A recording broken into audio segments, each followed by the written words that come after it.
Hey everybody, welcome to the Entrepreneur Experiment podcast with me, Gary Fox. Today, my guest is Peter Coppinger, the founder of Teamwork. We hear how he bootstrapped his company before raising $70 million and why he spent €500,000 on a domain name.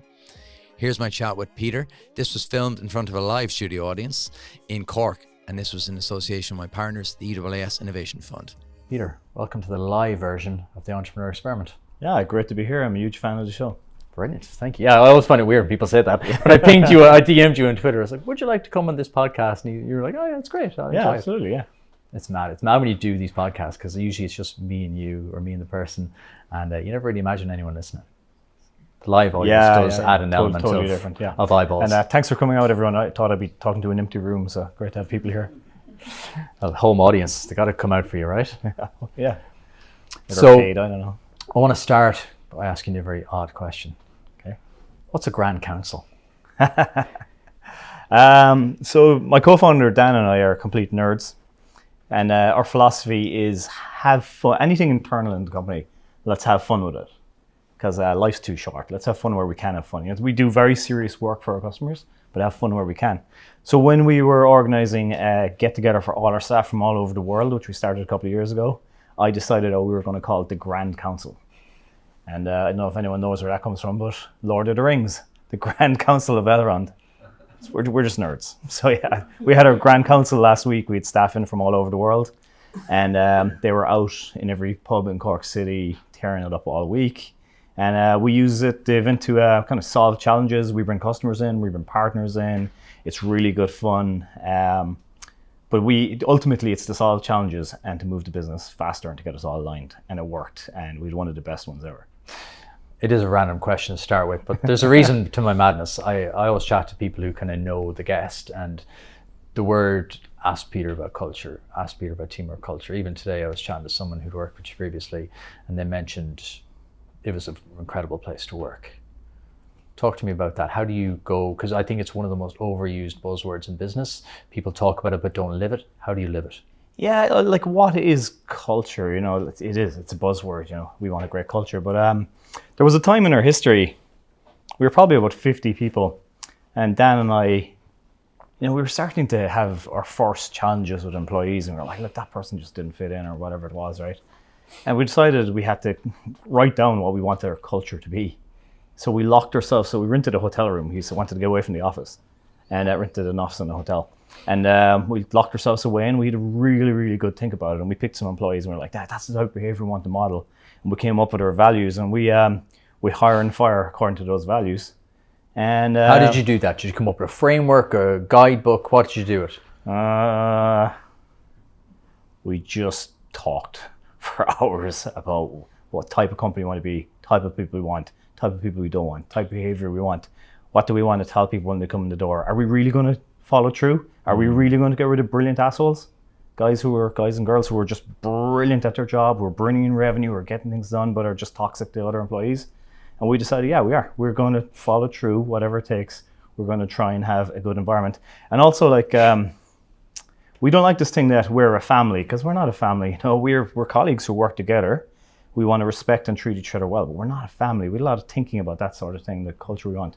We also want people who move fast and are agile and don't get stressed. And when, you know, stress is going to happen in the workplace, it's inevitable. So one of our kind of key rules is don't let things fester.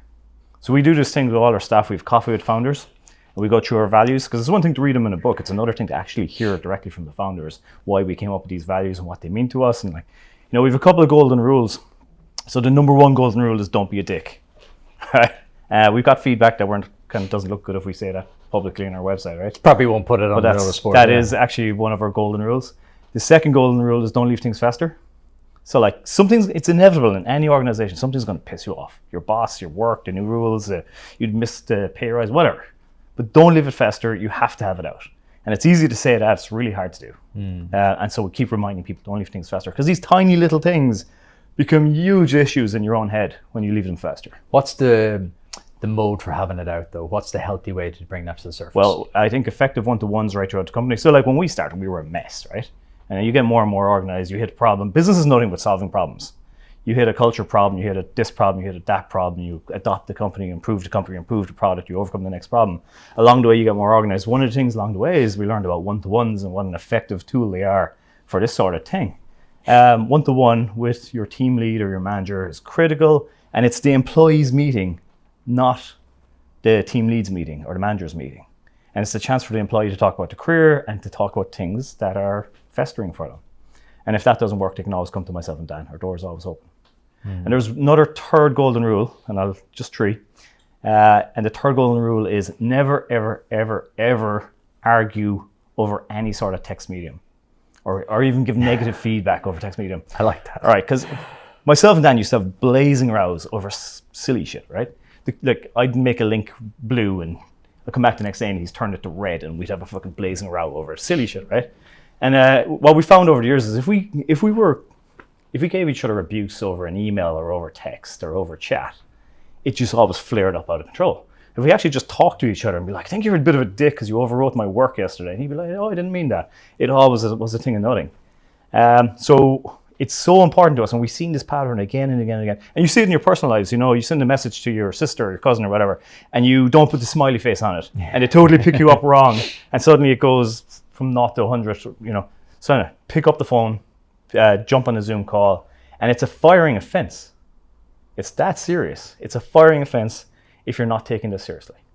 So if you're there in a, you know, reviewing someone's repo, or you know, you're just giving someone abuse on chat, or even if it's just being overly negative, just pick up the phone. And it's a much harder and braver thing to do. And if you can't do it in real time, just send a video. So I've done this. I mean, we all slip through the cracks every now and again. Like our bugs got out of control at one stage, and I got really angry, and I sent a chat message going, fuck's sake, bugs are after getting out of control. This is ridiculous. And next day I said, lads, sorry, I was just like really stressed. You know, at the time, I shouldn't have done that. So next time it happened, I recorded a video. I said, look guys, I just found these 2 bugs. They're really bad. You know, and like our bug count's up to 180. We agreed we'd try and keep it under this amount. You know, please, can we sort this out? And that was received so much better. Anyway, culture is a thing that you're never done with. We're always working on it. And like CEOs, kind of like chief culture officer, I think really have to take the lead.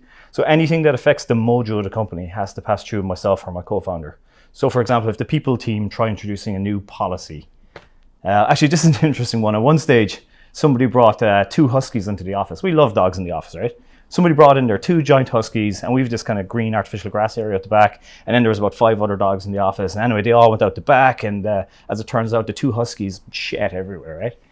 And everyone was like, we need a dog policy. We need a dog policy. I'm like, how about we don't have a dog policy? How about we just apply common sense going ahead?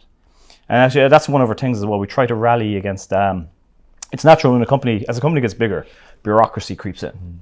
And everyone's like, we need this rule, we need that rule, we need to do this thing, we need a policy for this. And we're like, let's go as far as we can with common sense. And we'll implement policies, you know, as a last resort if we have to. So I don't know, I think it's a huge part of my job. Anything that affects the mojo of the company, I take responsibility for. Over the past 5 years in this podcast, I've spoken to loads of amazing Irish business who grew from one idea to become world-class companies able to compete with the very best on the international stage. And many of those started up and grew with the help of their local enterprise office.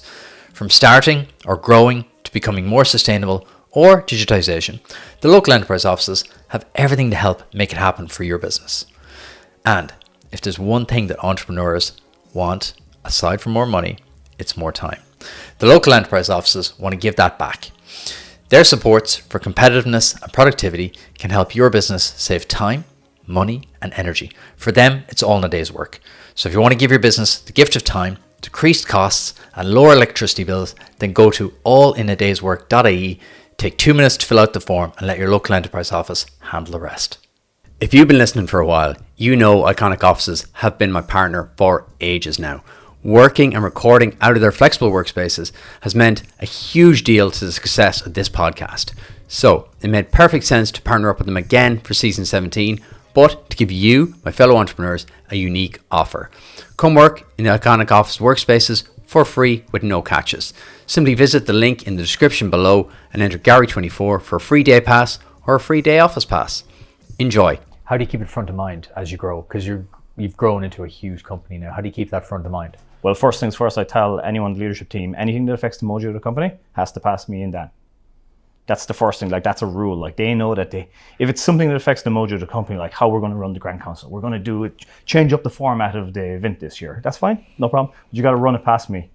Because, sometimes they just go too bureaucratic, or they miss the original intent of it, or they miss that, we have a culture here and a history, and rituals are actually very important, that we maintain rituals in the company, the Grand Council, or whatever it is. What are your rituals? Talk to me about that. Ask me.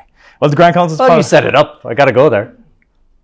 All right, the Grand Council is probably the single biggest one. There's a ritual where we get a team of people and we sign up for our own product every single week, and we pick a competitor and we sign up for their product every single week as well, and we compare them side by side. That's a good ritual. There's a quarterly kickoff, and in the quarterly kickoff we talk about where we were, where we are, where we're going. It's very simple. That ritual keeps everyone up to date. There's loads. There's rituals in every team. There's a leadership team. There's what we call an L10 meeting every week. It's a 90-minute meeting for the leadership team every single week. It never goes a minute over 90 minutes. It happens the same time every week. The start of every meeting where we've got a team of people together, we spend the first 5 minutes doing a personal update. So what we do is we go around and we say, hey, what's going on in your life? And you might say, I went kayaking at the weekend. That's good. I didn't know you were into kayaking. This person says, I'm actually really stressed at the moment because I put my mother into a nursing home. And you're like, I didn't know that. Anyway, we go around. Everyone shares something. It could be a business thing, whatever you want to share. It just takes 5 minutes, but holy shit, it deepens our relationships with each other. It becomes such a richer work environment. So I do that now in board meetings. So in our board meetings, which are usually really stuffy affairs, right? I force them now. I do my CEO update, and I'm like, right, let's do the ritual. We go around the table, and it's unbelievable the connection it brings. It turns out that these investors are actually humans, and they love their kids and shit. Who knew? So we're much closer to them now, and have a much better relationship. And you brought that in. Yeah. What was the initial kind of like feedback? What were the eyes around the table when you said that first? I was just I knew it would be a tough sell. I'm like, hey, can you just humor me? Let's just try it. It works really well in meetings. And let's just try it. And they were like, okay. And the first one went so well. The next one was, all right, let's try that again. And now it's just a thing we do. It's become a ritual. And we're probably the only company that they do that with. But I think it's a really healthy thing that every company should do. Oh, by the way, we're like the Borg. Like we rarely come up with our own great ideas. But like we read and we learn and we listen. And whenever we hear a great idea, we're like, that's a great idea. We're going to assimilate that into teamwork. So we're constantly robbing ideas that are going to improve our culture or help us move faster. How are you dealing with the hybrid world now? Are you hybrid? Do you do remote? Are you all in the office? What way is that now? Yeah, because we make software that helps companies work online. We use our own software. It was never really a stress to us when everybody went remote. It was just like smooth sailings. Everything continued. We also were always flexible. We always allow people just work whatever hours make sense for you. You need to go pick up the kids. You need to get a haircut, whatever makes sense. Just do it and make up the hours to us, and we'll treat you like an adult. We'll expect you to think like an owner and act like an owner is the flip side of that. So that trust is important. So it was smooth sailing mostly for us. Now that we're back, we had this interesting strategy. We have a beautiful office in Cork. And we had a beautiful office in Belfast. And we had this really cool strategy of telling people in Dublin, hey, come escape the rat race. You'll earn the same money. You'll get to work on really interesting stuff. And you get to work in this beautiful office. And it was brilliant. For years, we had all these people coming out of Dublin. They were, so when they got married and they were thinking about kids and stuff, they wanted to escape the rat race. We even had this cool website, escapethecork.ie, with this animated graphics and all this. And we were showing how much cheaper and better everything is. And it was a brilliant strategy. And then COVID fucked it. So now we're the same as everyone else. Everyone's remote, and we don't have that thing anymore. And now we've got these expensive offices, and nobody's coming in. So when you go to our office on any given day now, it's a ghost town. We've been debating, should we mandate everyone back in? And it doesn't feel like us to do that. Yeah. So we're kind of leaving it at the discretion of the team leads at the moment. But we're bribing people in Tuesdays and Thursdays. So what we do is we do catered lunches in the office Tuesdays and Thursdays. And the car park's full every Tuesday and Thursday. And it's great to see a bit of life back in the office. Where are we going with this? Because companies are really struggling. I chat to a lot of entrepreneurs. Yeah. Almost to a company, they're struggling with this. They can't figure this out. Yeah, I don't have all the answers. I know you talk to one entrepreneur and they'll say, fuck that, everyone in a 50-mile radius, I want them in the office 4 days a week, I don't care. That's one extreme. The other extreme is just let everyone be remote. There's kind of truth in both of it. I mean, you can't beat bumping into someone in the office and being like, Mary, I actually watched that. This scenario played out last week. I met this girl in the office and I was like, hey, it was Jane. I said, Jane, that video, I happened to watch this video you did a couple of weeks ago last night. It's amazing. You came across brilliant. She's like, thank you so much. And as we were walking away, I said, by the way, are we releasing that thing? She's like, yeah, it's ready to go whenever you want. I said, gosh, throw it out, let's go. So that like 30-second interaction. To recreate that, we would have had to schedule a Zoom call, put a half an hour slot in, say your video is great. Blah, blah, blah. And it's not going to be natural. You're not going to have that spark. Yeah, and then, or even oh, did you have a honeymoon recently? Yeah, and all this, like, you just cannot beat that. Or an opportunity for young people to show how good they are and go the extra mile. Or so what's the answer? Tuesday, Wednesday, Thursday? What do you think the answer is? All I know is we're just going to keep doing what works for us. I think every different companies are different. Like if you have a support team, you kind of need support people working together so that they learn off each other. And it's very hard to recreate that working remote. Same with a sales team. If you have a sales team, you need a high energy environment where, when you win the big sale, you can turn around to your colleagues and be like, yes, I just landed a $50,000 deal. We have a big gong in the office, and the rule is if you land anything over 50,000, you can go bong, and it's a bit of crack and people hear it in the background and stuff. Like you can't recreate that energy remote. So at the moment, our sales team are required, I think, by their manager to come in 3 days a week, and our support team are required to come in 4 days a week. But the rest of the company is kind of free. I think you can't mandate people to be in the office full time either. I mean, driving for an hour, just people that drive for an hour to get to work and drive an hour to get home and doing that every single day is just wasteful and madness. And by the way, as a society, I think it's just tick that we all just leave as a society, we all exit out of our houses at the exact same moment, it blows my create mind. Chaos, and then we're all stressed, and then we all leave our offices at the same time and cause chaos and stress and crashes and everything. We've got to figure out a way as a society that we stagger it over a couple of hours. I personally never travel during rush hour. I go in like 10 a.m. or whatever. So bring me back to the start. We started in the middle. Bring me back way back to the start. You told me a great story upstairs. You had a gaming cafe. Didn't see that on the bio. Yeah, that was fun. We've had a long and journeyed history. Was that your first kind of like startup? I'd go way back, right? I knew I was going to be a software entrepreneur when I was 14 years old. And that's probably unusual, right? But I fell in love with computers at a young age. My cousin's had a computer. I was fascinated. I begged my mother to get us one. She did. It was between me and my two sisters. My two sisters hated it.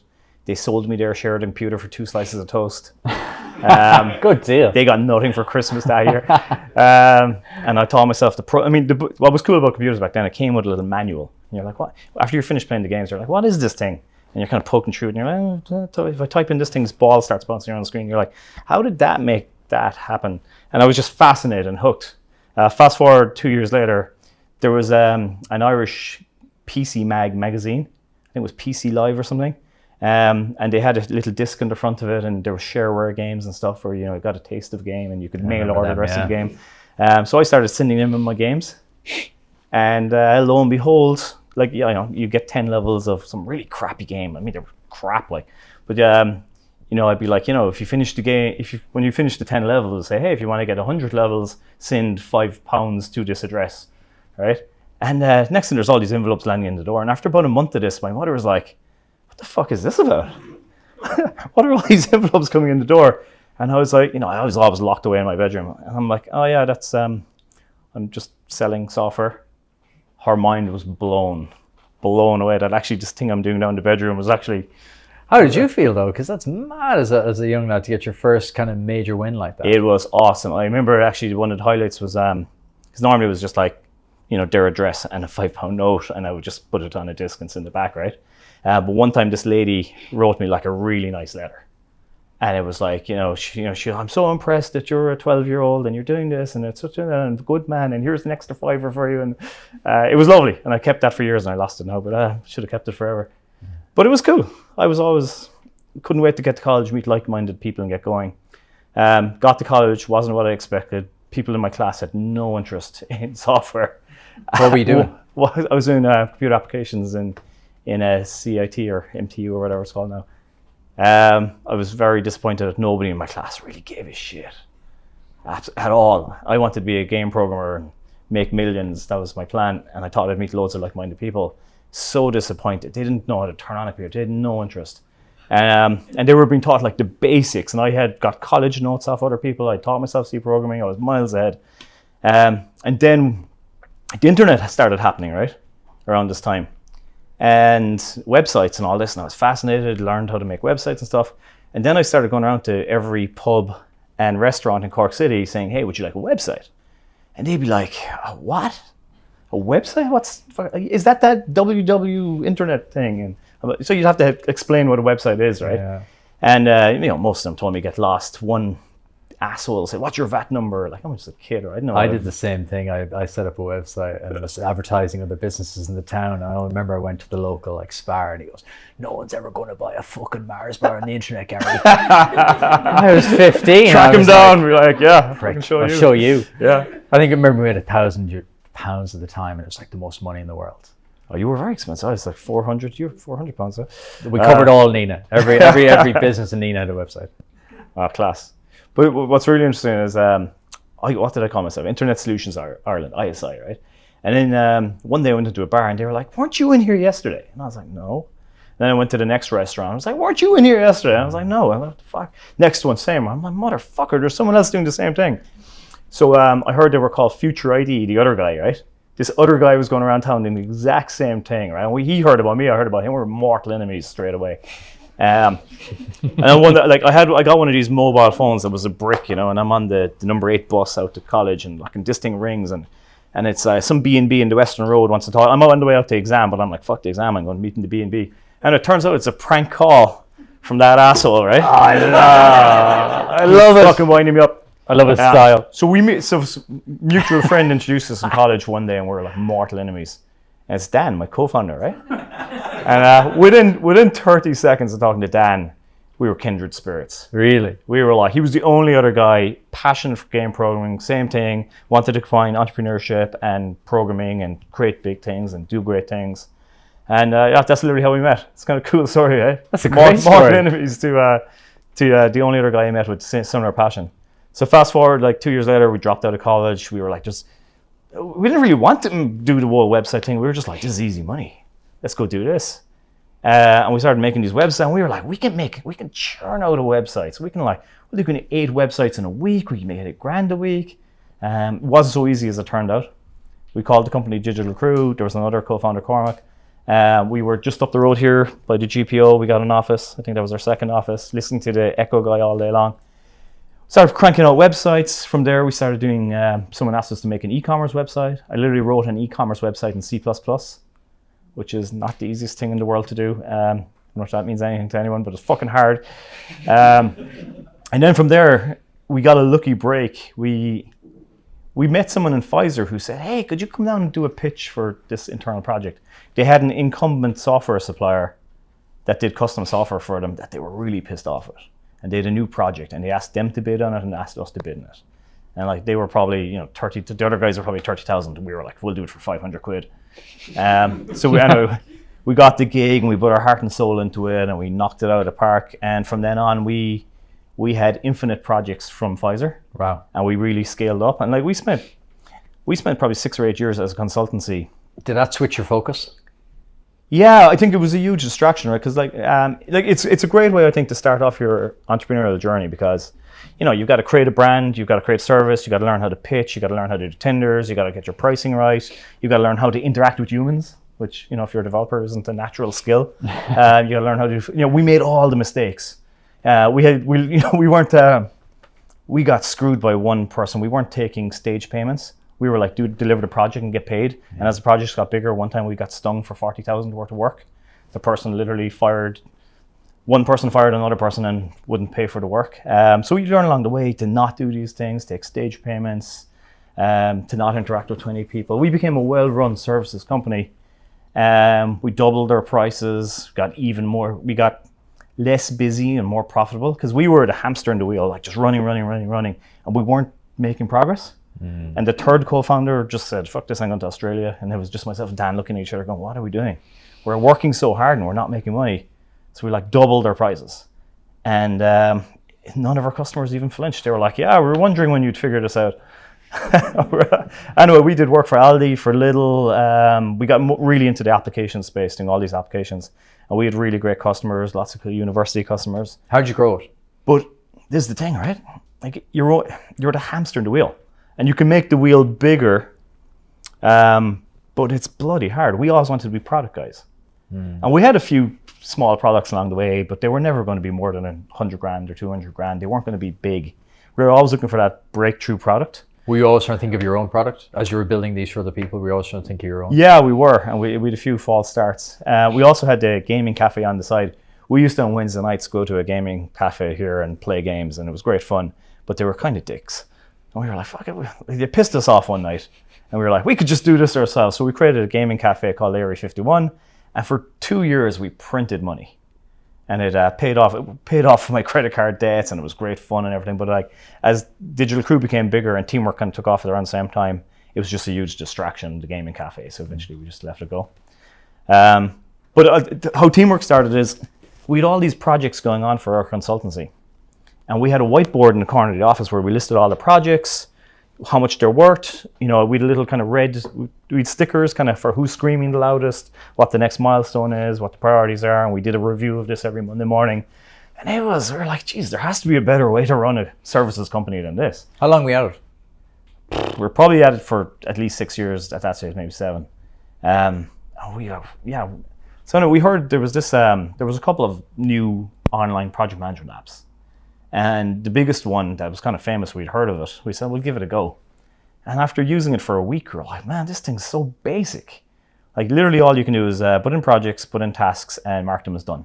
There's no subtasks. You can't attach a file to a task. There's no milestones. You can't assign tasks to multiple people. There's no due dates. And the whole thing was like so basic. We were churning out sophisticated applications for Pfizer, for Lilly, for all these guys every day of the week. And this stuff was child's play to us. And we were like, we could do a better app than this. What year was this? Right. But the thing that really nudged us to do it was I sent a support request to the company and I said, hey guys, we're really struggling. Is there any chance that you have due dates and file attachments coming in the next few months? And they sent back such a shitty response. Now we'd always been really customer centric. We always went the extra mile. We bend over backwards and we do whatever it takes to keep the customer happy was kind of our mantra and mindset. And then I got this email and it was so ignorant. One thing I've just said, look, I'm really sorry, we're not going to do it. But they were like, we're never going to do it. And we don't really care about your problems. They're your problems, not ours kind of attitude. It was just reeking of attitude and it just pissed me off. And I remember going home and I lay awake all night thinking about this, going, fuck these guys. And I came we met every morning for coffee, a gang of us. And I met Dan in the morning. I was like, hey, I've been up all night thinking about this. We're going to take these guys on. He's like, let's do it. Fast forward 3 months later, we hadn't done a line of code on it because we're so busy with the client work. We're like, if this thing's ever going to actually happen, we're going to have to treat ourselves like a client. Okay. So that was kind of like the breakthrough epiphany. We're like, how are we ever going to get from here to there? Treat ourselves like a client. So we said Fridays, we work on our product. So we did all the client work Monday, made a bit less money, but Monday to Thursday, we had a staff, probably 20 by then, right? So it was just myself and Dan would work on this every Friday. And like we couldn't wait for Friday to come around. We'd be in there first thing in the morning, tearing into the product. Then we'd work Saturday and Sunday and all Sunday night. And then we'd come in Monday morning. Be like, and what were you thinking was going to happen though? What do you think you were building it for? Yeah, anything that will get us out of the services trap, I think. Right. We weren't really thinking too far ahead other than we want to do product. Maybe didn't know we weren't thinking too far ahead other than these guys are the market leaders and their product is crap. And we can make a better product. And we were able to dog food our own product, which was really good, and refine it. And then we put this thing on the internet.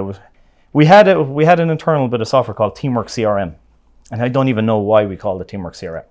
So when it came to naming our project management product, it was just like, we're calling it Teamwork Project Manager. So we launched it with teamworkpm.net, like the worst domain name in the world. Yeah. But somehow, 2 days later, we got our first sale. And where did it come from? Some lady stumbled. So this is the thing. Back then, you could be found on Google.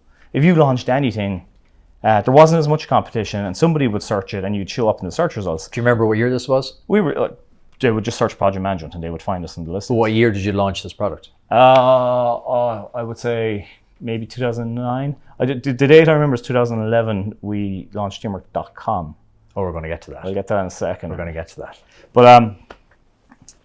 But it was kind of October. I think it was October 4th, maybe. But yeah, we launched this thing, threw it in the web, gave each other a high five, went home to bed, back to client work in the morning.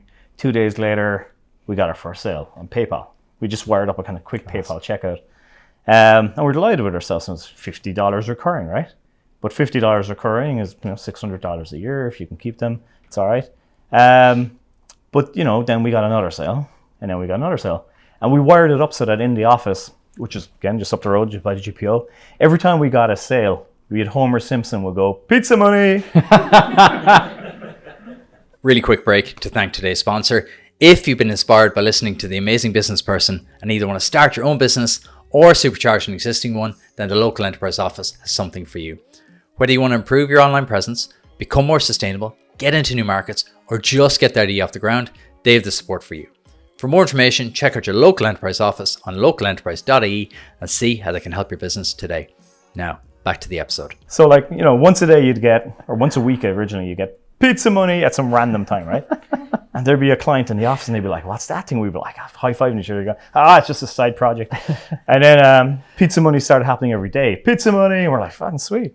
And then it got to the point where it's like pizza money was happening every single day. And then it was happening twice a day, and then it was happening like. Was this all organic? All organic. You weren't really pushing it yet. Yeah. So back to Google, right? You could be listed like Google now is all ads, right? And it's kind of pay to play, and you have to have deep pockets to play in any of these markets. It wasn't the case back then. Like you could be scrappy startup, and you would be listed on page 1 or page 2, and you get found.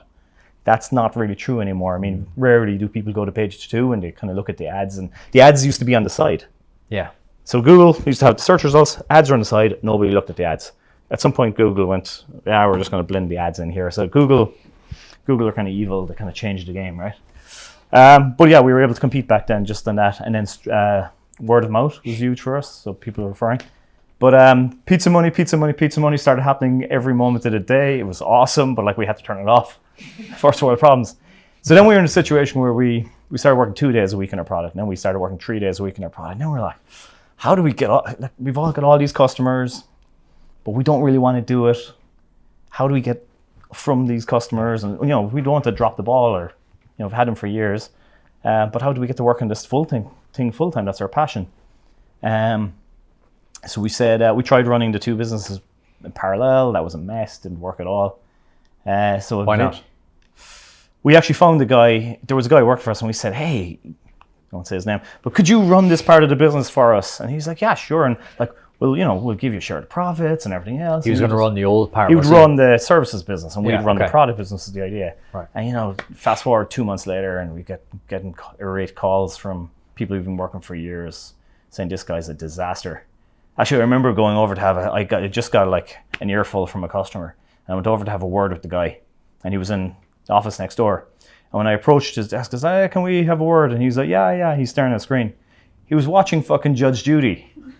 I'll never forget it. While he's meant to be working, maybe this was the problem. It's probably the first sign. Yeah, but we said if we could get the business to 30,000 MRR, I think we thought there's enough money coming in that we can safely kind of get out of the 30,000 monthly recurring. 30,000 monthly recurring revenue was kind of magic figure. In hindsight, I think that was too high. I think we probably could have made the shift at 10. We probably waited too long or too cautious, safe maybe. Why do you reckon you waited? Oh, I don't know. You had staff at that stage. So do you know what's interesting? My co-founder Dan and I, I'm always the kind of visionary saying, "Fucking let's go, let's do it." And he's always let's just make sure we get this right. Let's wait till we're here. So we always have that balance, I suppose. He balances. I'm like gung ho, and I'll fucking destroy everything in my path, and he'll calm me down. And only one of my ideas out of 10 might actually be a good one, right? So it works well that way. But anyway, we eventually found a company in Cork that we had done some work with previously called Granite.ie. And we said to they were a services company just like us. We said, "Hey guys, would you take our business?" And they were like, "Yeah, of course we will. How much do you want for it?" And we're like, no, just take it.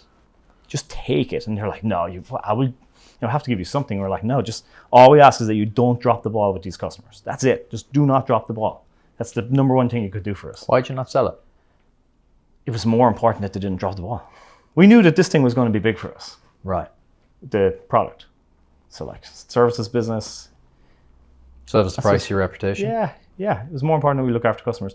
And we worked with them. We literally went to every one of our big customers, sat down with them, introduced them, did a warm handover. A lot of our customers were really skeptical. And to their eternal credit, Digital Granite, or Granite Digital, they took the digital part from our name. We were Digital Crew.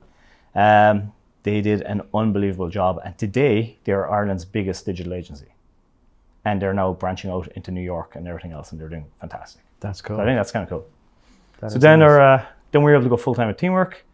The next major milestone is we sorted out this awful domain problem. So teamworkpm.net. I was in, we'd reached out to the guy who owned teamwork.com. We'd sent him an email. You can track down their email address. And it was just somebody squatting on it. And we said, we'd send an email saying, hey, we'd like to discuss purchasing the domain. And then you just get back literally an email with a link.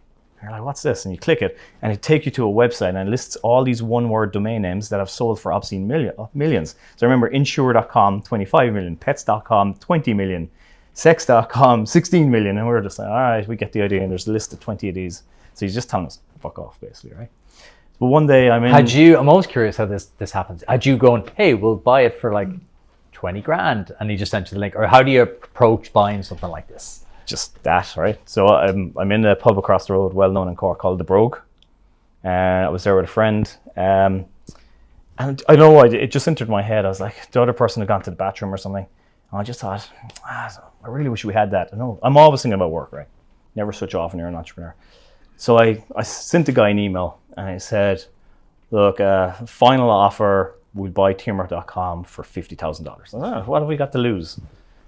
And the guy instantly shot back an email, must be in America, with 3 words that I'll never forget. Same lowball offer. And I was like, what a dick.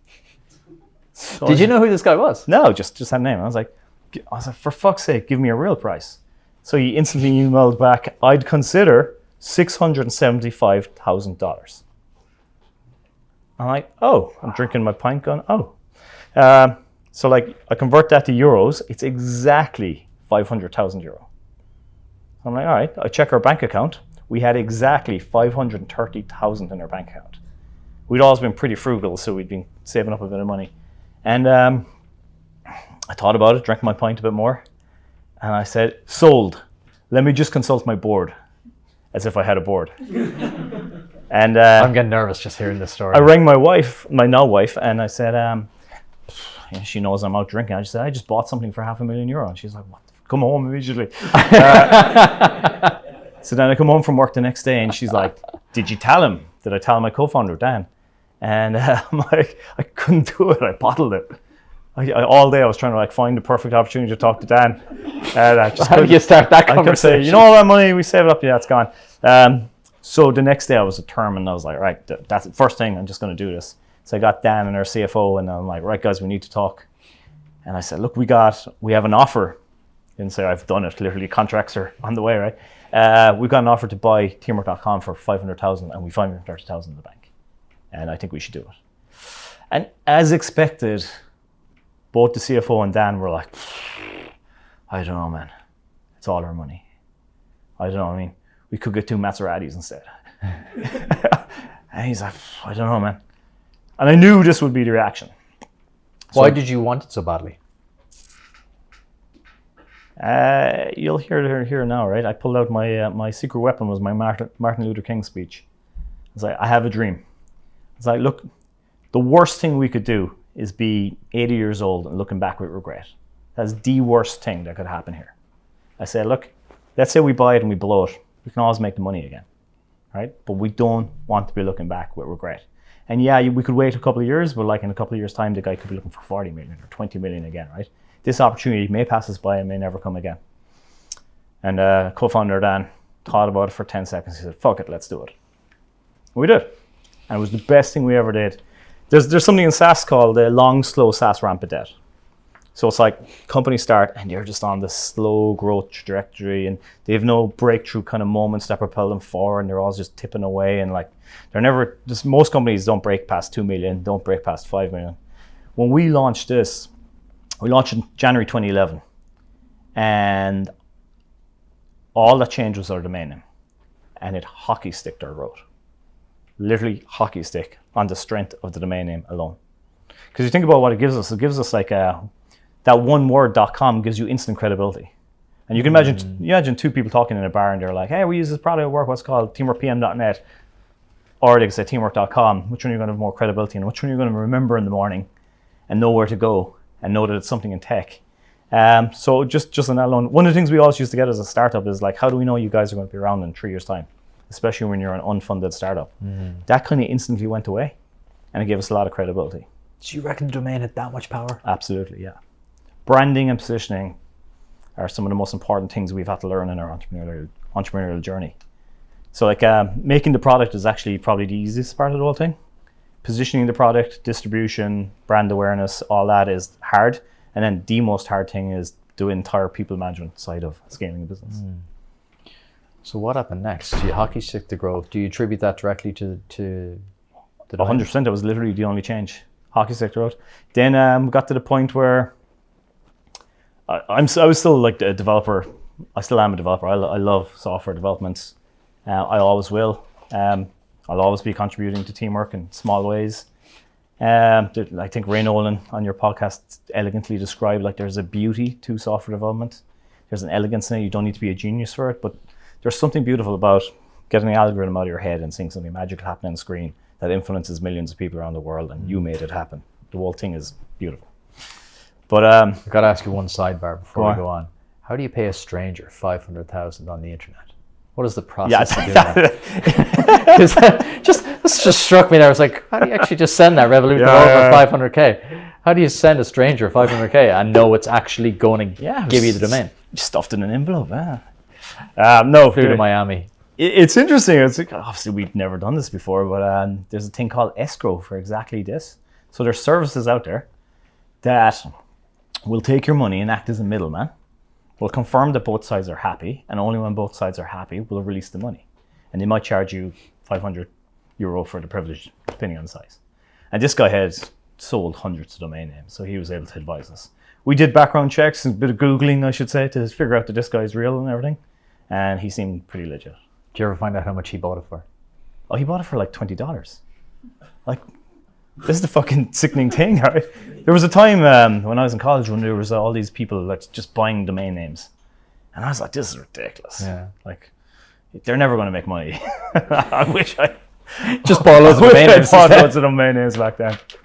So then what was the next step? Because you're off, you're running, you're a serious player now. The hockey stick is happening. How many of you are in the business at this stage? I don't know. I'd guess 20 or so. But there was a kind of interesting thing that had to happen, right? So I'm a developer, my co-founder is a developer, and we're just heads down developing all the time. And we put in some staff around us and stuff, but mostly we're just developing. And that's okay when you're a small startup, but there was a time I actually we built our second product, right? We love building shit. So I'm like, let's build a second product, even though that was madness in hindsight. We should have focused on the one, right? But we built a help desk product, Teamwork Desk.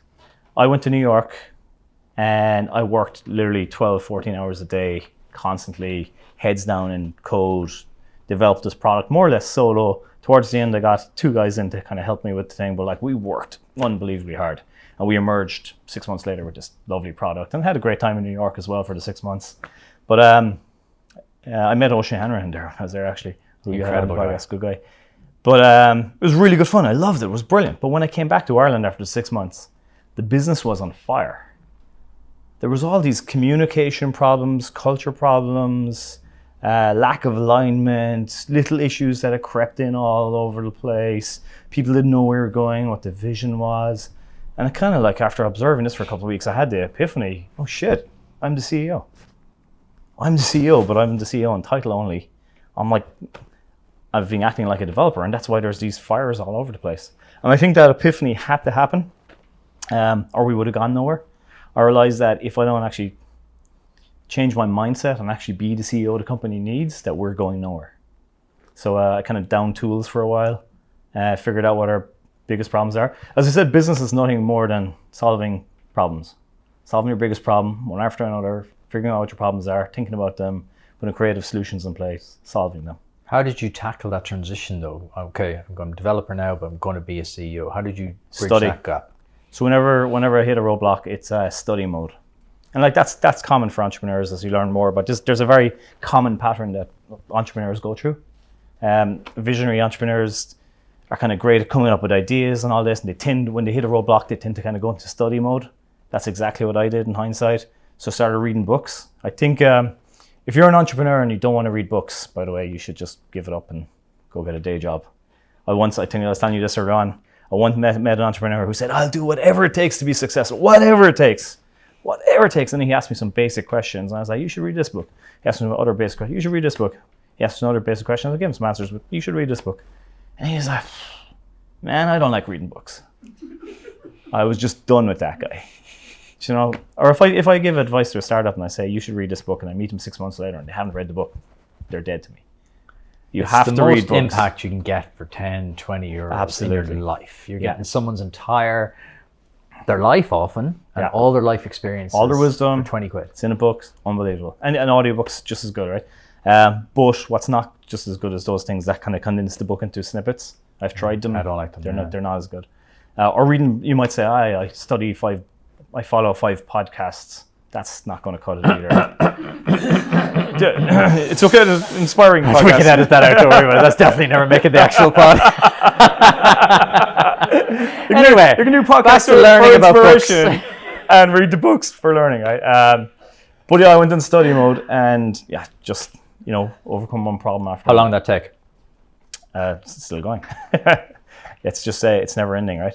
And I keep getting sucked back into the development world because I'm like, there's a problem there and I can just fix it myself faster than asking someone to do it. It's something I struggle with every single week. And how are you funding this business? Because you've just spent 500K on a domain name. So how are you funding this? Was the MRR increasing or how was it going? Yeah, we were completely bootstrapped or self-funded, whatever you want to call it. So we had I think this is a good model. I mean, we had the services business to begin with. We had enough money coming in from that we could build our startup. Got the startup to a good place that we could work full-time at it. We were always frugal, so we always lived within our means and saved up. That's where we were able to afford the domain name. Not afraid to make big decisions as well. I suppose when we bought the domain name as well, we had enough money coming in every month to cover our expenses. Right. So it wasn't that we were going to be stuck the following month, even if we emptied our bank account. And that's the way we operated. We just operated as a profitable bootstrap company forever.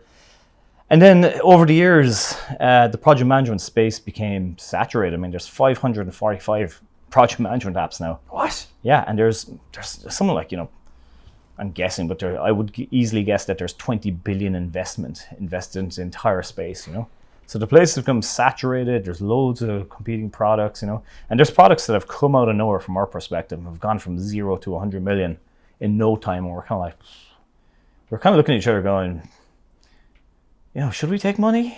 And every now and again we'd be in the pub and we'd be like, should we raise money? And we're like, no, fuck it, investors are evil. I once told a room full of investors in Dublin that they're all evil and I will never take investment. And then we took investment 2 years ago. And the reason we did that is exactly this. We're like, we only get one shot at this and we don't want to be looking back with regret again. And we also think there's an opportunity. We kind of decided to niche down to service companies. Instead of being project management for everybody and every type of company in the world, we said we were looking at who are our best customers. Like they're all service companies, which makes sense because we built. And what do you mean when you say service companies? What was that described? Professional services. Any company that charges by the hour or by the project. So you got law firms, IT service firms, web developers, all of the above. Professional services. So that category loves us and always did, and we're like, they keep asking us for these interesting features that are very niche, right? Such as budgets or retainers or recurring work or profitability analysis or there's a thing called utilization rates. You have these staff and your kind of job is to utilize them as much as possible. So you're kind of aiming for a 70 or 80% utilization rate. Yeah. So there's all this stuff that the rest of the world doesn't care about. Yeah. So we focused on this, and by listening to our customers, we kind of evolved from project management app to a PSA, professional services automation app. And we realized that in this space, there's nobody really doing a great job of giving service companies what they need. And we were like, we could actually be the guys to own this. We could be really big if we nail this. And that is the thesis behind the investment. The other thing is when you're self-funded, you can get so far. And I think it's definitely the way people should go, by the way. I'll come back to that. But there's a point at which you're not going to get the best people in the world working for you as a self-funded company. So for example, we now have an amazing sales guy, amazing head of sales. He's unbelievably good. He's got the office in Denver, travels all over the world. He's an inspirational leader and he gets shit done. He's unbelievable. There's no way he would have worked for a bootstrap company. Not a chance. Because he wants an exit. He wants to make millions. So to get someone like that to join you, they'll only join a funded company and they want skin in the game. And they want to know that there's some sort of chance of a liquidity event in the future. Makes sense. Yeah. At what stage did you know it was the time to raise? We antagonized over it and flipped-flopped on it, and we'd be out for beer, myself and Dan over in Boston one night, remember, and we said, fuck it, let's do it. And in the morning, we're like, fuck that, we're not doing it. And we were like constantly doing that. In the end, for how long? Years. I mean, back and forth for 2 or 3 years, flip-flopping on this. But just before COVID, we said, screw it, let's do it. We just felt the time was right to you kind of reach these ceilings where you kind of feel like you need some kind of shake-up to get to the next level. You know, be it the .com or putting in a sales team or solving your West Coast problem, but there's always kind of a cliff. And it just felt like the next evolution to push us through. What was it like raising cash after the bootstrap for so long? What was good about it was start of COVID. And I told my wife, well, look, and we had a young child at the time, I said, look, you know, next year you're probably not going to see me because I'm going to be like traveling and I'll be going over, meeting all these VCs. Apparently this is the done thing. And you go and you pitch and you're traveling everywhere. And COVID happened. It was brilliant because I just stayed at home. Zoom call, next Zoom call, next Zoom call, next Zoom call. We did these fireside chats. So I did 50 fireside chats.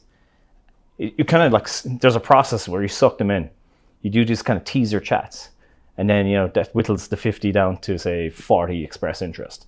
And then they're probably talking about you internally in the company at that stage. So, you know, so then you, from 40, you do a kind of deep demo. So you got to do loads of kind of deep demos and let them ask questions. And then from there, they've got to express interest. And then there's a kind of more formal process where it is before business. How much were you looking to raise? 50 million. How did you get to that figure? No fucking idea. Sounds good. No idea. I don't know if there was a lot of science behind it. Yeah, maybe about 50 million feels right. I don't know. I love the honesty, to be fair. Yeah, no, I cannot remember. My CFO will be watching this going, fuck's sake, there was science. All the charts we had, Peter, come on. I don't know, 50 million just felt good. I don't know. That was a bizarre time in the world as well. Like there was yeah. For a frenzy almost at the time. Yeah, absolutely. It was Did you piggyback on the back of that? Not really. Yeah, everyone says that to us, so you would assume there's a project management apps. Actually, one of our biggest challenges in a world where there's 550 apps and they're literally none of them are profitable, right? And they have billions invested in them and they're saturating the market with ads. In a world like that, it's very hard to stand out through the noise, and that's probably one of our biggest challenges. So you might have the best product in the world, but it's not about the best product in the world, it's about the best product in the world with distribution. So that's another reason why funding kind of becomes essential. You need to break through that noise and have differentiated marketing. It's a whole interesting topic in itself. How long did it take to raise the cash, start to finish? 6 months, I'd say. It's a process. I mean, we got an advisor. I was like, we don't need an advisor. I met Des Traynor and I said, hey, we're thinking of raising cash. He said, come up to Dublin, we need to talk about this properly. And I said, what was it like raising cash? He was like, it was easy. You just say you want cash and they give you cash. I was like, all right. So I go back to my board and say, apparently you just say you need cash and they give you cash. And they're like, no, that's not how it works. So Des and Owen had a very different experience to me. They're a unique group. Yeah. They had people throwing cash at them back then, I think. But I was convinced that we had to get a banker, got a banker.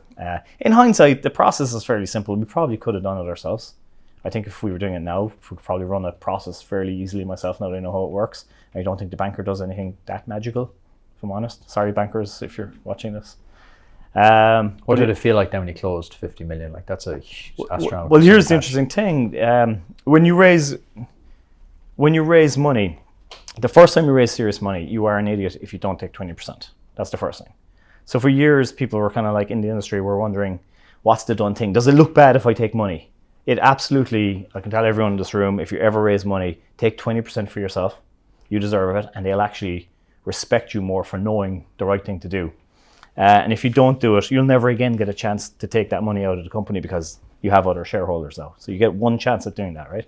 And they will respect that you know what you're doing, right? So we were always, myself and Dan were always going to take 20% of the 50 million. And in the end, we got offered 70 million. And they said, you can still have 20%. So I was like, oh, holy shit, I like this. So yeah, we took the 70 million. Yeah. Now, Ray Nolan said this when he did on the podcast, like you should probably never celebrate raising money. You know, it's a moment, it's good, you achieved what you want to achieve, right? But actually, the world of pain starts then. Because you're now on a timer. They want a return within X years. They have a guaranteed return, and you've got to scramble. You've got to deploy that capital. You've got to get going, and you can easily make mistakes. I mean, we definitely made mistakes. We hired really fast. We definitely got some hiring wrong, and we had to backpedal and undo the mistakes. I met CEO of a company called SAAS, a really, really powerful guy, Amir, a couple of months ago, and one of the things we got wrong along the way is got some of our hiring wrong, or executive hiring wrong. If you get that wrong, you get the wrong executive hire, they have the wrong next level hire, and there's the wrong next level hire, and it's one mess, and you have to undo it, right? And we got funding, probably let it go to our head a bit, probably went too fast, and we had to undo some of that. So there's lessons learned. Amir was saying to me the level of detail he goes into when he's hiring the executive. He explained it to me one night in a bar up at SAAS Society last year, and I was blown away. It was a masterclass on how to do executive hiring the right way. And he would rather nobody in a chair than the wrong person in a chair. Anyway, lessons were learned along the way. So I want to talk a little bit broader now about the Irish ecosystem as well, because I know you have some kind of ideas on that. Okay. How can we improve the Irish ecosystem? How can we improve, the world for startups? Like we met 8 great startups today. How can we make the world a bit better for them? Okay. I love this. I did myself and Dan had a good think of a couple of years ago. We could sell, and we set up for life. We don't have to slave away what we do, right, and have all the stress. But what do we really want? And one of the things I hit on is I want to make Ireland more SAASy. What do I mean by that, right? So there's just not enough SaaS companies coming out of Ireland. And I think SaaS, software is eating the world, right? And SaaS software as a service within that is eating the world the most. I observed that there's just not enough SaaS companies coming out of Ireland. Why? I would love to change that. I think it's mindset, it's ecosystem, it's support, it's systems, there's loads, right? It's not leveraging our diaspora. I think there's so much more we can do. If you compare us to Israel are about the same size. They're a little bit bigger than us. I think they have 8 million people. We've 5.2 million people. And they are known as the startup capital of the world. Startup nation. There's books written on how amazing their ecosystem is. They are pumping out thousands of startups, like serious amount of startups. And they're taking over the world, and their companies are going big, and they're staying big, and they're staying based in Israel, and they're contributing unbelievable amounts to the economy there. And like us, they're an island nation. And what I mean by that is all their neighbors want to kill them, so they can't sell to their neighbors, right? And they have nothing going for them. They have no natural resources. But yet they realized back in the 80s that we got to create an ecosystem here that is going to generate wealth. And they put a lot of smart systems in place. And my theory is that in general, I like to copy what works and try and invent what works. I mean, there's a model there that works. I think there's smart things they did. We don't have to copy everything they did because they didn't get everything right. And I'm not saying I like all their policies or anything, but I think they got a lot right on the entrepreneurial side of things that we should copy as a nation. So, what are the couple of key things you did install straight away? A couple of the key things. One of the big things is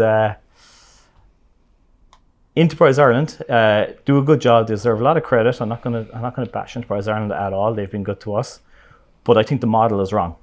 I think the model of taking equity in companies in exchange for an investment is just the wrong model.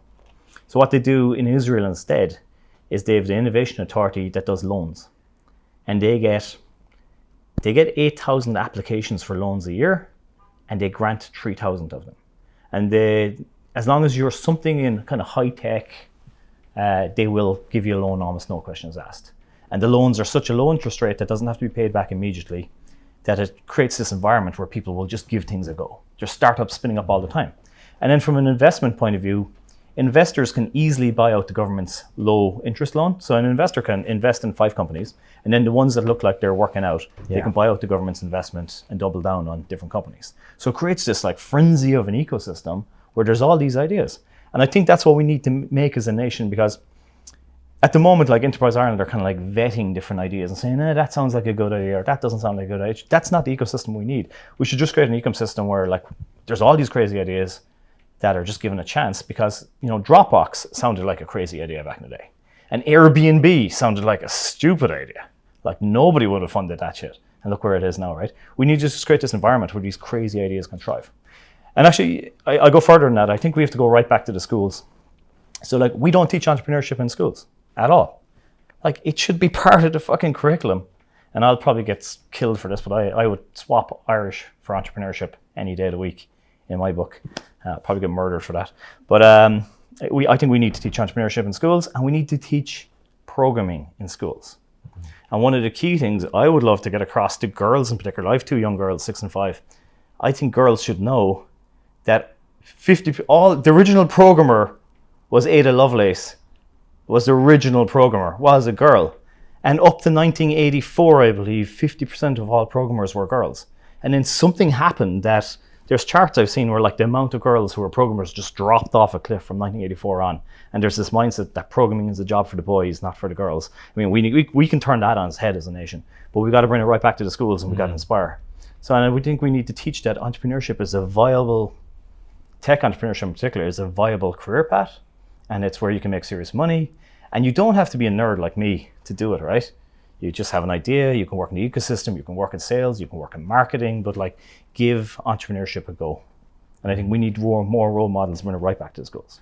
Yeah, I agree. And I think you made a great point there. You can never tell at the early stage, because often the idea you start with is nothing resembling. You're a perfect example. Yeah. The idea you had at the start doesn't resemble anything you're doing with teamwork now. Like, so it's but we need to incentivize people to start.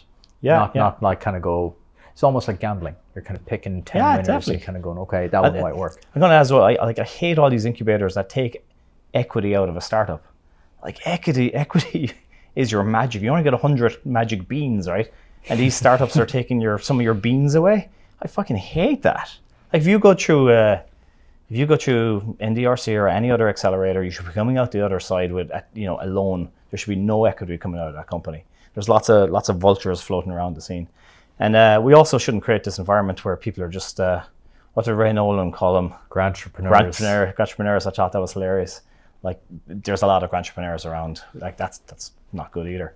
The other 2 things we need to do is leverage the diaspora. So we've all these like super successful Irish people all over the world, and we don't leverage them, right? And we're starting to see some initiatives with Enterprise Ireland doing more to leverage the diaspora, but there's so much more we could do. Israel is famous for leveraging their diaspora. They are all supporting the mother nation. We have all this goodwill out there in the world, super successful Irish people, and we're not leveraging it. And I would say as well, SaaS companies could be like in the same town. I'm sure there's SaaS companies here in Cork that I don't know. We're not helping each other scale and grow. We're not creating this environment where we're all in it together. It should be us versus the world. It doesn't matter if 2 of us in the same category, because the bigger opportunity is out there. I would love to see that change. There is if you're in software, by the way, there's a thing called SaaS Network Ireland. It's we're trying to get SaaS companies to help each other and to scale, and we've got some amazing speakers in.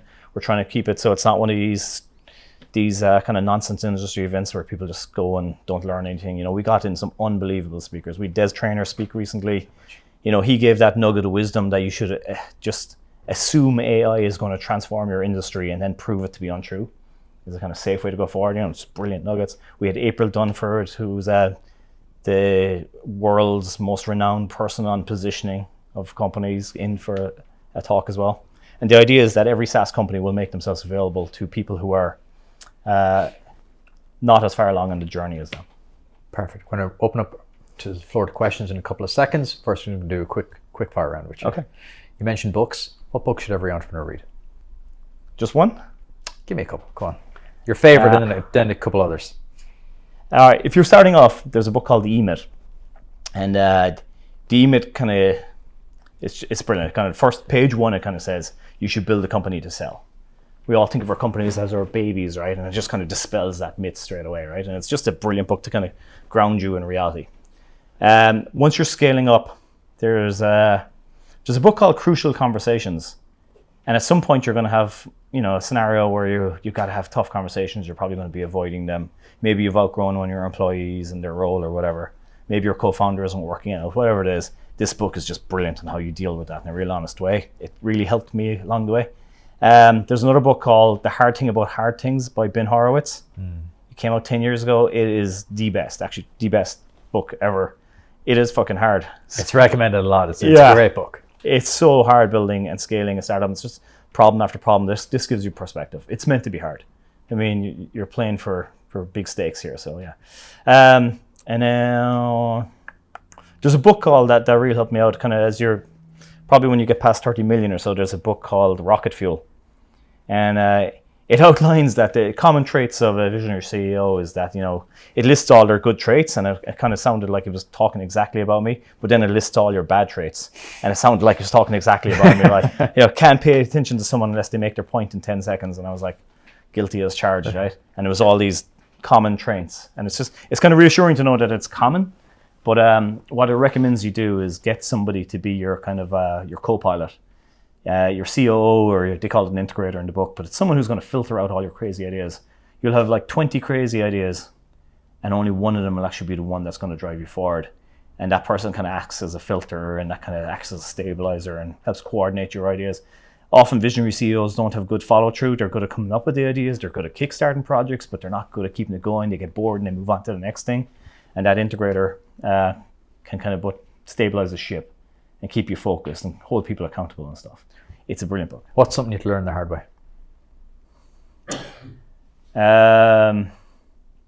Change management. I think, again, a typical CEO, you're like the bull in the china shop. You don't realize that your decisions have massive impact on other people in the company. And it's hard and it's kind of tedious, but you have to do it. What's something you sacrificed to achieve your success? Sleep, travel. I've never been to Australia. I always thought I would. When I was young, a lot of my friends. Time, Peter. Don't give up just yet. I'm going to get there. But I want to do it properly. I'm constantly thinking about teamwork, thinking about entrepreneurship, time, money, health, sleep. All above. It's hard. What would you do today if I give you 10 million euro? If you gave me 10 million euro, I'd probably start another startup on the side. You're a true degenerate startup. I'd give you some shares. I have a similar idea to Ray that I think there should be SaaS in a box. Like there's every SaaS company, all these SaaS companies are rebuilding the same stuff, right? So a login mechanism, a logout mechanism, account management, price plan management, the ability to upgrade, to downgrade, to add users, like all this kind of like boilerplate. And we're all kind of recreating the same thing over and over. And then there's that 10% that's unique to every app. Like nobody's given us there should be, I think interesting, like we all used to manage our own servers back in the day. And then AWS came out and they said, we'll just do that for you. And that pain went away. And we're like, oh yeah, that's way easier. I think you should have the same thing for all that crud. And then you build your product on top of it. Nobody's made it yet. Ray Nolan had the same idea. So either myself and Ray are going to work together on it, or we'll be competing. Well, mortal enemies turn best pals. We've heard that one before. That might work out. If I give you 1 million euro, you only invested in one person or one company, who is it? Well, that's hard. Myself. Is that an answer? 100%. We've had that a few times and I love it every single time. You've already told me which company you start in the morning, so I'll ask you the next one. What do you believe that other people would strongly disagree with or find strange? I think startups, in all honesty, are a young person's game. And I know that's probably not palatable to hear, right? But when you can live off ramen noodles and you can pivot, that's a lot easier than when you've got dependencies and stuff. I also believe that you shouldn't, as a startup, aim to raise money, and that is very controversial in today's day and age when everyone assumes to get something off the ground you have to raise money. I'd rather you work in McDonald's as a side job and do your startup on the side than go raise money straight away. I believe there's only a couple of scenarios in which you should raise money. So one is you've already reached a tipping point where now you want to scale something up, right? So you've got some traction, you've got some revenue, you're in a good place. And I'm talking like 5 million mark at least, right? And you believe that you need to scale up by getting, sales teams in North America, whatever. That's a good moment to scale, but not to get from the get-go. Another one is if you got expensive hardware requirements. So maybe you're doing DNA testing or something, you just have expensive hardware requirements. That's a good reason, fair enough, go get investment, but that's rare. And the third one is like, if you're a moonshot or nothing, which most things aren't. If it's like Airbnb, right? It's either going to go work or it's going to crash, and I'm not going to spend the next 10 years of my life figuring out which one it is. That's rare that you're in that category, but that's a good option as well. And I'd say the other thing is, I mean, if you're over 30 or you have a mortgage or kids, then yeah, fair enough, go raise money, even though you'd be better off if you didn't. What's something in your personal life you spend money on that brings you immense happiness?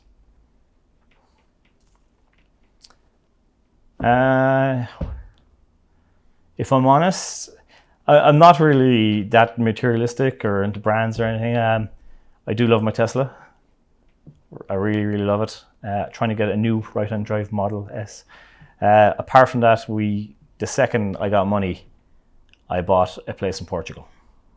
And I take the family over to Portugal a few times a year, and we'll absolutely love it and get away from the miserable winter every now and again. So I think it was a smart move and a good buy. Beautiful. I like your founders actually enjoy the cash they've raised. I think it's important. What's your final piece of advice to every founder or aspiring founder listening? Read books. Go for it. I meet too many founders in Ireland that are focused on Ireland. Like, there's more opportunity in Birmingham than there is in all of Ireland. There just is. And the answer you always hear is, I'm going to start in Cork and then I'm going to go to Galway and Dublin, then Manchester or whatever. I'm like, no, just go fucking straight to the world stage. That's the beauty of SaaS products, is you can sell to the world instantly, and on the internet no one knows you're a dog. You can make yourself look bigger. That's another thing I often see, like, you should make your website good. Just copy someone else's website, but it's a low bar. It can really transform people's perception of your company or product to just have a good website. I see loads of websites where people love putting up an About Us section, about we are the founders and there's 2 of us and my dog. And it actually just makes you have a look at your website objectively and think about what makes us look small. Or flip it, invert it, and be like, how can we make this look like we're a 50-person company? I see that mistake all the time. And the other thing is just tenacity, just go for it. If you don't raise money as well, you can pivot, and there's a million different ways to make money. The other thing is, like, a lot of people are seeking their $50 million idea, right? There's a thing called the stair-step technique in software. There's a website called Software, there's a podcast called Software for the Rest of Us, and it outlines this really good technique. It's just like, build your first product. Your first product is going to be a one-page website that sells like a course or downloads a PDF or something simple. But you learn how to make a product, how to sell things, how to have a checkout, how to do simple branding. And then once you get that working, you build your second product, and it might be a little bit more involved. Then you build your third product, and then by your fourth product, you're building something that's going to make you a couple of million. But it recommends you go through these steps rather than go from 0 to 50 miles an hour. Beautiful. Peter, that was an immense podcast. Thank you so much. Where can people learn more about you and about Teamwork? Look, I want to make Ireland more SaaSy. I will happily give any SaaS company, Irish SaaS company, advice. Do anything I can do to help you. Just reach out to me on LinkedIn is probably the easiest. Google Peter Coppinger. Find me on LinkedIn. What was that domain again? Teamwork.com. Teamwork.com if you want great software for your services. Well, I think we learned the power of it. Ladies and gentlemen, please put your hands together for Peter. Thank you. Thank you very much. Thanks for watching. Hope you enjoyed that one. If you did, do me 2 quick favors. Hit like on the video and leave a quick comment. It really helps the channel to grow, especially when it's a small channel like this. If you enjoyed that kind of content, click here to subscribe so you never miss an episode, and click here to watch a brand new video right now. I'll see you back here next time.